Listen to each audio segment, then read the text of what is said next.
Ça reste une guerre qui nous rassure sur les fondamentaux. Hein. On est toujours dans un pays où c'est franchement plus pratique d'être blanc, et ça fait du bien. Hein. T'es favorisé partout, à la frontière, au recrutement, aux victoires de la musique. Si t'es blanc et que ton pays est en guerre, en France, t'as un service d'accueil tout compris. Un train gratuit, logement à disposition, concert caritatif, tour Eiffel allumé. Ils veulent tellement que les Ukrainiens viennent, on dirait qu'ils vont les revendre après. C'est la première fois qu'il faut faire la queue pour aider des gens. Même Darmanin, il y a 2 semaines, il était en train encore de cisailler des tentes à Calais, là, et il demandait à tout le monde de faire preuve d'humanité, sans se faire une fracture de la dignité, celui-là. Darmanin, quand il a rendez-vous avec la honte vient même pas. Elle trouve que ça fait doublon. Tous ceux qui veulent trier les réfugiés, ils disent que c'est différent parce qu'avec les Ukrainiens, on a la même culture. Ah bah bien sûr, qui n'a pas lu toute l'œuvre de Iluri Androkovitch, qui ne s'est pas extasié devant les tableaux de Mikola Bourachek, hein, et là je vous parle des plus connus, évidemment. Ceux qui nous jouent la carte du rapprochement culturel, ce qu'ils connaissaient de l'Ukraine avant, c'était les tarifs des Ukrainiennes sur les sites d'escorte. Mais bon, c'est pas grave. Moi, je suis ravi par cet élan de solidarité. Attention, mais je peux pas m'empêcher de voir qu'on est prêt à accueillir 100 000 Ukrainiens. Par contre, quand c'est 50 Africains sur un bateau, on les fait tourner en mer une semaine, font un G8 exceptionnel où ça joue au Shifumi pour savoir qui les récupère.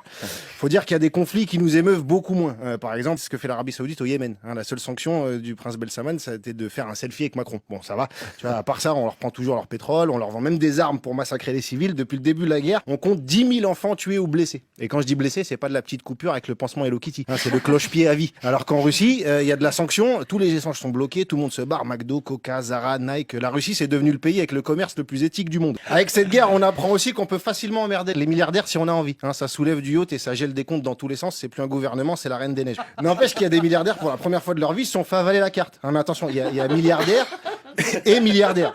Parce que quand les milliardaires sont russes, c'est des oligarques qui vampirisent le pays. Quand ils sont français, c'est des créateurs d'emplois qui prennent tous les risques. Hein.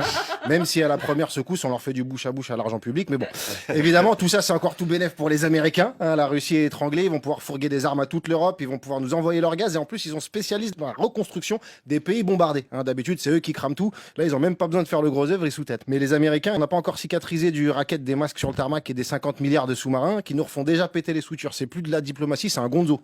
Alors, on se parle, Poutine vient de confirmer son intention de contrôler toutes les grandes villes d'Ukraine. Donc clairement, à la prochaine Fashion Week, la tendance printemps-été 2022, ça va être le camouflage.